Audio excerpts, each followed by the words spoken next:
আমার নিজের কবুতরের উপর আস্থা আছে। আমি বলছি ভাই রোডে নামান, রোডে নামাইলে বুঝতে পারবেন আলহামদুলিল্লাহ কবুতর কেমন। কারণ আমার বাসায় এমন কিছু কবুতর আছে যেগুলো 6 বছর 5 বছর এরকম সময় ধরে পাল্লা খাইতেছে।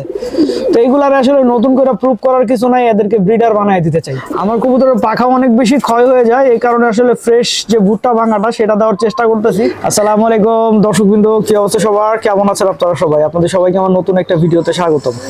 দর্শকবৃন্দ, আমার সাথে আছে যে বড় ভাই, আপনার নামটা যদি একটু বলতেন। শুভ ভাই। তো ব্যাপারটা হচ্ছে যে আমি কিছু বাচ্চার সেল পোস্টে দিছিলাম। তো শুভ ভাইয়ের বাসা হচ্ছে নারায়ণগঞ্জে। নারায়ণগঞ্জ কোন জায়গায় ভাই? নারায়ণগঞ্জ কাইমপুর তল্লা। আচ্ছা, নারায়ণগঞ্জ কাইমপুর তল্লা। ভাই আমার বাসা থেকে অনেক দূরে, অনেক দূর ভাই আসতে অনেক কষ্ট হয়েছে না? না, খুব একটা কষ্ট না, কবুতর যে এতটুকু করা যায়। 3 ঘন্টা বাইকে জার্নি করছেন, কষ্ট হয় নাই না? তো যাই হোক, তো ভাইয়া আসলে আপনারা যেই বাচ্চা বারবার খালি আমার বলতেছিলেন সবজি 2টা বাচ্চার কথা, তো ভাইয়া ওই সবজি 2টা বাচ্চা নিছে আর এই গেন্দা বাচ্চাটা নিছে। হ্যাঁ, এই যে এই সবজি বাচ্চা, ঠিক আছে, এই যে সবজি বাচ্চাটা, এই যে আরেকটা সবজি বাচ্চা। এর পাখার সাইজ দেখছেন ভাই? হিউজ হিউজ, বিশাল বড় সাইজ পাখার। এই হচ্ছে আরেকটা সবজি। আর হচ্ছে আপনার এই যে লাল খাকি বাচ্চাটা কোথায়? এই যে এই লাল খাকি বাচ্চাটা ভাই নিচে। আপনারা সবাই দোয়া করবেন। আমি আসলে ভাইয়ারে যেটা রিকোয়েস্ট করছি, ভাইয়া চাইছিল এই কবুতরগুলা রাইখা দিতে। হ্যাঁ ঠিক আছে, যে সে এগুলা পাল্লা টাল্লা দিবে না। তা আমি ভাইরে রিকোয়েস্ট করছি, ভাই আপনি কবুতরগুলা রোডে নামান। কারণ আপনি যদি রোডে না নামান তাহলে কি কবুতর নিলেন কেমনে বুঝলেন? আপনি বাচ্চা কবুতর নিয়ে গেলেন, 1 বছর খাঁচায় আটকায় রাখলেন, তারপরে আপনি বাচ্চা করলেন, বাচ্চা করে 2 বছর পরে দেখা গেল বাচ্চা ভালো করলো না। ঠিক আছে, আমি ওইটাতে রাজি না ভাই।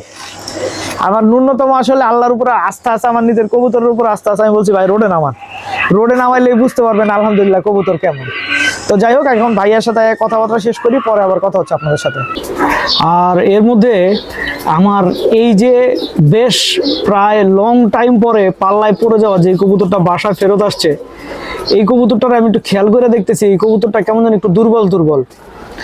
আসলে লং টাইম যখন কোনো কবুতর বাইরে থাকে তখন ওই কবুতরের শরীরে দুর্বলতাটা আসবে, এটা খুব সিম্পল বিষয়। তো এখন আসলে যেটা করা দরকার, আমার যেটা আসলে করা হয় নাই, যেটা আমার ভুল, কবুতরগুলোর গোসল দেওয়া দরকার ছিল কবুতরটা আসার পরে, কিন্তু গোসল দেইনি, এইটা আমার একটা ভুল। তারপর হচ্ছে আমি অবশ্য এইটা সত্য যে কবুতরটা আসার পরে ভাইরোসিড দিয়ে স্প্রে করে নিয়েছি, কারণ হচ্ছে অনেকদিন পরে, অনেকদিন বাইরে ছিল কবুতরটা। তো এখন যদি ঠিকঠাক মতো আসলে জীবাণুনাশক স্প্রে না করি, ওর শরীর থেকে যে কোনো রোগ এক্সপান্ড করতে পারে। আর কৃমির কোর্স আসলে ওরে করাইতে হবে, কিন্তু এর আগে ওর নিজের শরীরটা স্টেবল হইতে হবে। একটা কবুতর এতদিন বাইরে থাকার পরে কখনো ওর শরীরে স্টেবল থাকার কথা না। তো যাই হোক, আগে ওর শরীরটা স্টেবল করি, ওর পটিটার দিকে আমরা খেয়াল রাখতেছি। আলহামদুলিল্লাহ এখন একদম পারফেক্ট আছে। তো আশা করা যায় আর কিছুদিনের মধ্যে ক্রিমির কোর্স টোর্স করে এটাকে স্টেবল করে ফেলবো। আর এটা আমার বাসার অনেক পুরনো একটা জুলফিকার কবুতর। তো এই কবুতরটা আমার বাসার যতগুলো টুর্নামেন্ট খেলছি সব টুর্নামেন্টে ভালো করছে, 2টা গেমেও গেছে আলহামদুলিল্লাহ। তো এই কবুতরটারে ভাবতেছি আর কখনো পাল্লা দিব না, এই কবুতরটারে টোটালি ব্রিডার বানায় ফেলবো। হ্যাঁ, এরকমই চিন্তা ভাবনা নিছি, কারণ বয়স মোটামুটি ভালোই হয়েছে এই কবুতরের। আর কিছু কবুতর ব্রিডার হিসেবে এখন রাখতে চাইতেছি, কারণ আমার বাসায় এমন কিছু কবুতর আছে যেগুলো 6 বছর 5 বছর এরকম সময় ধরে পাল্লা খাইতেছে। তো এইগুলার আসলে নতুন করে প্রুভ করার কিছু নাই, এদেরকে ব্রিডার বানায় দিতে চাই। আসলে এবছর থেকে একটা জিনিস আসলে কবুতরকে দেওয়ার ট্রাই করতেছি, সেটা হচ্ছে ভুট্টা ভাঙা। আমার কবুতরের পাখা অনেক বেশি ক্ষয় হয়ে যায়, এই কারণে আসলে ফ্রেশ যে ভুট্টা ভাঙাটা সেটা দেওয়ার চেষ্টা করতেছি। আমাদের টঙ্গীতে 2 ধরনের ভুট্টা ভাঙা পাওয়া যায়, একটা হইতেছে আপনার ফ্রেশ, আর একটা হচ্ছে অ্যাজ ইউজুয়াল নর্মাল যেটা। তো ফ্রেশ ভুট্টা ভাঙাটা আসলে কম বেশি দিচ্ছি কবুতরকে। এখন কবুতরকে খাওয়ানোর অভ্যাস করতে হবে। ফ্রেশ ভুট্টা ভাঙাটা কবুতরের জন্য যথেষ্ট ভালো, কবুতরের পাখা ক্ষয় হওয়ার ব্যাপারে নাকি খুব ভালো কাজে আসে। আর আমার গত বছর আসলে কবুতর পাল্লা দেওয়ার সময় কবুতরের পাখা এমন ক্ষয় হয়েছিল যেটা দেখলে যে কেউ ভয় পাবে। তো সবাই আমার এটা সাজেস্ট করছে, আমি তাদের সাজেশনটা শুনতেছি আর কি। দর্শকবৃন্দ, ভিডিওটা আমি এখানেই শেষ করতেছি। আপনারা সবাই ভালো থাকবেন, 5 ওয়াক্ত নামাজ পড়বেন।